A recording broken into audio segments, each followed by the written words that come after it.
I'm not someone who makes things about herself. I want you to know that before anything else. I was the kind of kid who sat in the back of the classroom and waited to be called on. The kind who said it's fine, so many times it stopped feeling like a lie. I grew up in Fredericton, New Brunswick, in one of those old 2-story houses on the north side of the river, where the winters come early and stay until they feel like leaving. My parents, my dad a pipe fitter for 30 years, my mom a dental receptionist who knew everyone in town by their insurance provider. They weren't bad people. I need you to understand that too. They weren't cruel. They were just tilted. Like a table with one short leg that nobody ever bothered to fix. You could put things on it, but they always slid a little to one side. My brother is 2 years younger than me. His name is Kieran. Wait, no. His name is Rhett. I've been doing that thing lately where I almost slip into calling him something else. Something that doesn't belong to him. Rhett. And from the time he was about 8 years old, Rhett was the sun that our family orbited. I don't say that with bitterness anymore. I'm past bitterness mostly. But I say it because it's just true. He was funny and loud and magnetic, and my dad could watch him play hockey for 3 hours in -20 and never once check his phone. I played piano for 9 years. My parents came to maybe 4 recitals. I counted, I was the responsible one.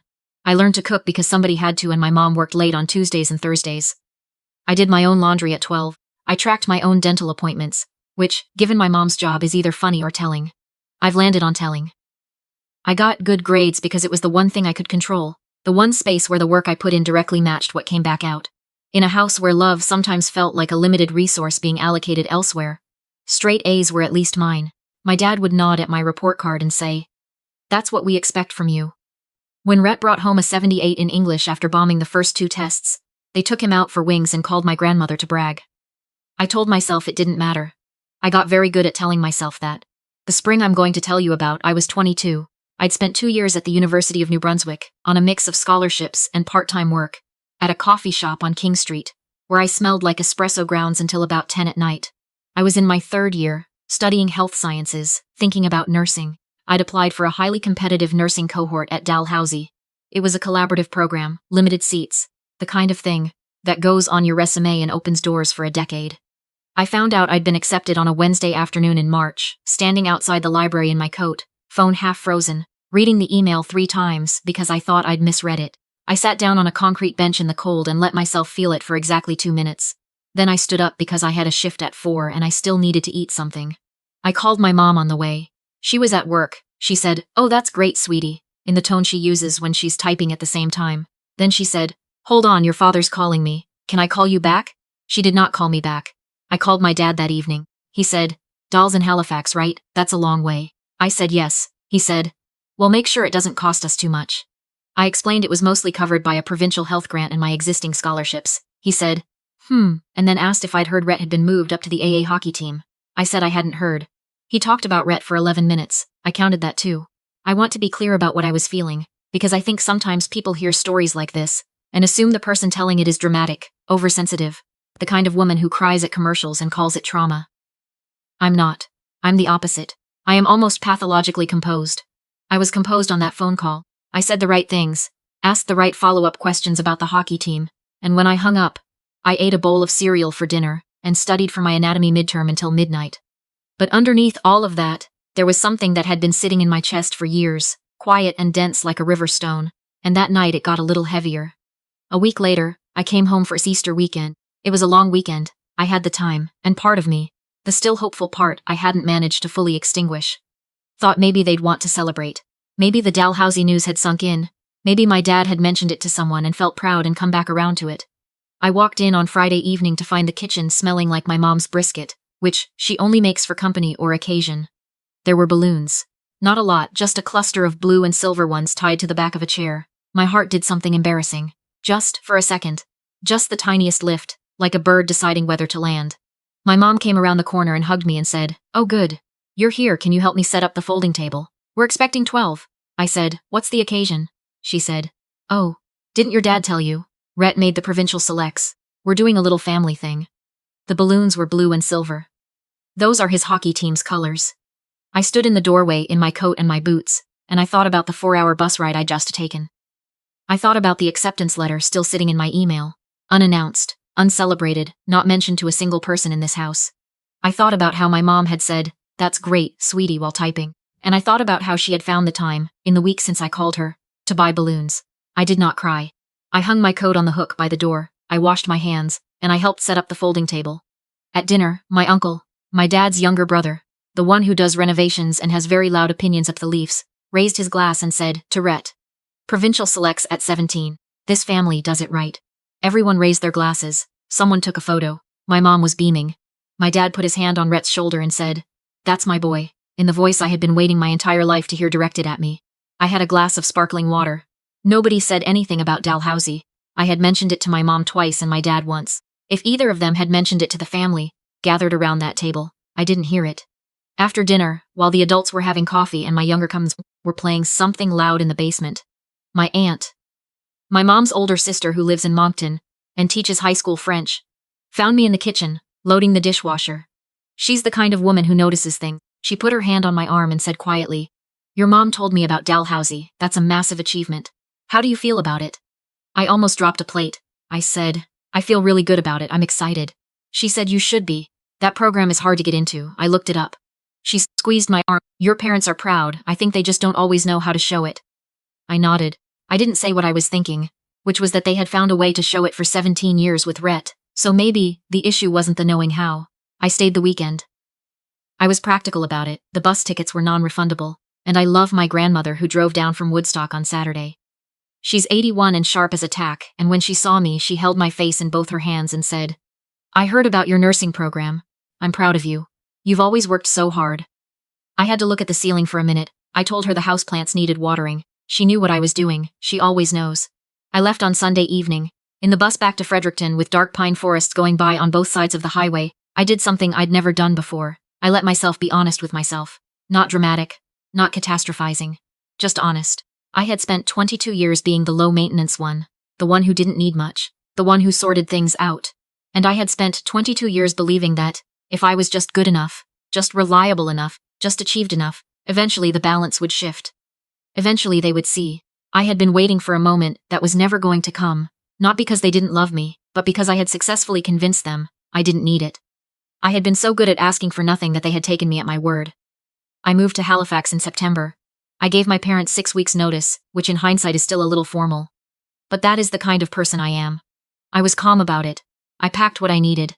I had about $3,400 in my account from 2 years of coffee shop shifts, which in Halifax is not a lot, but it's enough to start with if you're careful. My dad did not say congratulations. What he said on the phone the week before I moved was that I was making a unilateral decision without consulting the family. I asked what decision, specifically, I should have consulted them on, given that it was my education and my life. He said it wasn't about that. It was about communication. I told him I had communicated in March and in April and again at Easter. He went quiet for a while, then he said, "You're being difficult." I told him I loved him and that I'd text when I arrived. Then I hung up. I moved in September. I shared a 2-bedroom apartment in the south end of Halifax with a woman I'd found through a UNB Facebook group, a 4th-year pharmacy student named. I'm going to call her my roommate, because she's private and this isn't her story. And she turned out to be one of the kindest people I've ever lived with. She left me a little card on my pillow the first night that said, "Welcome to Halifax, neighbor." I kept it. My parents texted sporadically. My mom sent the occasional photo of the dog. My dad asked once if I'd sorted out my student loans, which I had, using the provincial grant and my own savings and a small bursary from the nursing faculty, none of which required their involvement. I thanked him for asking. He did not reply. Then in February of my first year at Dahl, I got a letter. It was from the Provincial Student Loans Office, not an email, a physical letter, which is usually not a great sign. It stated that a discrepancy had been identified in my financial independence declaration. Someone had submitted documentation, suggesting I was still a dependent resident in my parents' household, in Fredericton, which would have retroactively reclassified my loan status and clawed back a portion of my bursary. I sat on my bed in Halifax and read that letter 4 times. My roommate found me at the kitchen table, at 11 at night, with 3 weeks of bank statements spread out in front of me, cross-referencing my rental agreements and pay stubs. She made me tea without asking and sat across from me and said, "What can I do?" I said, "I think my parents filed something with the Student Loans Office." She was quiet for a second, then she said, "Okay, we're going to fix it." And we did, but fixing it took nearly 2 months. I had to contact the Student Aid Office, pull together documentation proving independent residency, get a letter from my landlord, a letter from my employer, a notarized declaration. I had to explain, to a stranger behind a desk, that my parents had submitted paperwork that was not accurate. and I had to do it without crying, which I managed, barely. My loans advisor, a patient woman, who had clearly seen versions of this before, walked me through every step. She told me at the end of our last meeting, "You have strong documentation. This should resolve in your favor." It did. But by then, I had lost 6 weeks of mental clarity to the administrative nightmare of proving my own existence as an independent adult. Some nights I'd be up past midnight at the kitchen table while my roommate slept, going through Provincial Student Aid Act forms and wondering what kind of people do this. What kind of parents look at their daughter building something real on the other side of the country and think, not if we can help it. The kind who can't accept that you succeeded without them. The kind for whom your independence is an accusation. I didn't tell anyone. I just kept going. I passed my first clinical rotation. I got a part-time job as a healthcare aide at a long-term care facility on Gottingen Street, which is exactly as hard as it sounds and also, quietly, one of the most meaningful things I've ever done. I started running. Not because I'm a runner. I am not. I have the stride of someone who just remembered they left the stove on. But because I needed to do something with my body that got me out of my own head. I ran along the waterfront in the early morning when the harbor was still gray and nobody else was out. That became mine. That hour became mine in a way nothing in Fredericton ever was. I called my grandmother every Sunday. She was the constant. She'd say, "Tell me something from the week," and I'd tell her about a patient who'd squeezed my hand during a dressing change, or a professor who'd said my case study was the strongest in the seminar, or a perfect bowl of pho I'd found on Quinpool Road. She'd listen to every word. She asked real questions. She remembered what I'd told her the week before. Once, toward the end of my first year, I told her, carefully, without specifics, that I'd been having a hard few months. She didn't push, she just said, "You're the kind of person who solves things, but you're also allowed to just feel them for a while without solving anything. It doesn't make you weak." I thought about that for a long time. By the end of my first year, my GPA was a 3.85. I had completed 2 clinical rotations and been offered a peer mentor position for incoming nursing students. One of my professors had nominated me for a provincial undergraduate research award in health equity. My parents heard through my aunt that I was doing well. My mom sent a Facebook message that said, "Heard you're thriving down there. Rhett got his full junior A contract this season. We're all so happy for him." I stared at that message for a while, then I archived it. The following winter, something shifted. I got tired of carrying the weight of it in silence. I'm a private person by nature. I don't post much. I don't perform emotion-signals audiences, but I found myself writing, not for anyone, just in a notes app on my phone, late at night after shifts. Long, meandering paragraphs about what it felt like to grow up in a house where you were loved, technically, but never quite seen. About what it does to you, the years of adjusting yourself down so you take up less space, so you're easier to overlook, so nobody has to feel bad about overlooking you. I shared one post publicly by accident. I genuinely did not mean to. I was half asleep and hit the wrong button, and by the time I woke up and checked my phone, 70 people had responded. I read their comments sitting on the edge of my bed in Halifax at 6 in the morning, heart pounding, expecting to feel exposed. Instead, I felt something I can only describe as pressure releasing. Like a window finally cracking open. I started writing intentionally after that. A proper blog, nothing fancy, just clean and honest. No photos of my face, just words. Within a few months, over 50,000 people had read what I'd posted. Women, mostly. A lot of them from Atlantic Canada, from Saskatchewan, from small towns in Ontario where everyone knows everyone, and the pressure to seem like a happy family is enormous. They left comments that said things like, "I thought I was the only one. I've never seen my childhood written down before. How do you hold it without drowning?" I answered every single one. One of those readers turned out to work for a Canadian mental health podcast that had been running for years out of Toronto. She reached out through the blog's contact form, and we had a phone call, and she asked if I'd be interested in being a guest to talk about growing up as the overlooked child in a high-achieving family and what it does to your sense of self. That episode became one of their most shared ever. My mom found out through my aunt, who heard it from a friend. My mom posted something on Facebook about how people only share their version of events and those who know the full story know the truth. I thought about responding. I had plenty I could have said. But I'd learned something by then about where I put my energy. I didn't need her to admit anything. I'd already built the life. That's things nobody tells you about leaving. The leaving is hard, yes. The bus ride with the pine trees going past in the dark. That's hard. The midnight document sorting, the notarized letters, the student loans office. All of it. But the real work isn't the leaving. The real work is the after. Learning to accept a compliment without immediately finding a reason it doesn't count. Learning to let people do things for you without cataloging the debt. Learning to stay in a room without shrinking. I still do it sometimes. Make myself smaller without noticing. I'll be in a meeting at the hospital and someone will ask my opinion. And I'll start the sentence with, I don't know if this is right, but, and I'll catch myself and have to consciously not apologize for knowing things. Those patterns don't vanish because you moved cities. They're in the muscles. But, here's what else doesn't leave. The part of you that kept going anyway. I'm 26 now. I graduated with distinction. I'm working as a registered nurse at the QEII Health Sciences Center in Halifax, on the surgical recovery floor, where the days are long and demanding and there are moments, real ones, where I look at someone coming out of anesthesia,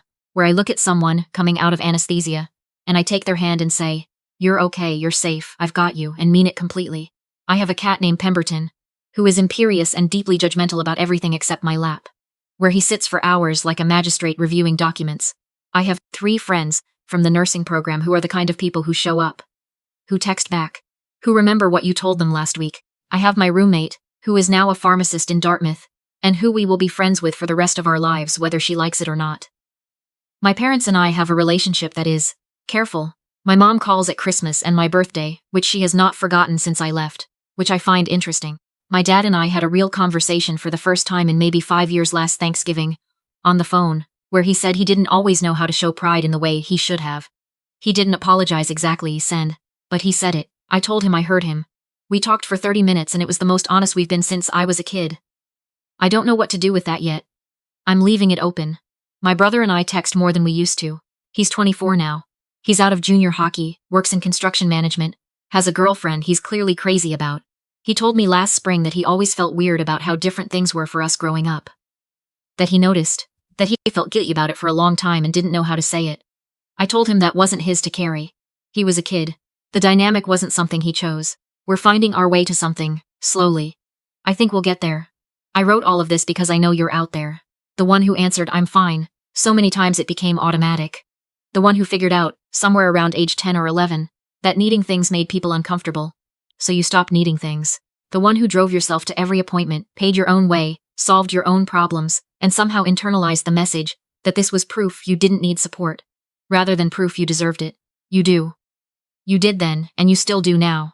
The hardest thing I ever did wasn't move to Halifax. It wasn't the 2 months of loan paperwork, or the clinical rotations, or the nights I couldn't sleep for reasons I couldn't fully name. The hardest thing was choosing, over and over again, to believe that I was worth the life I was building, even when the people who were supposed to believe it first couldn't seem to find the words.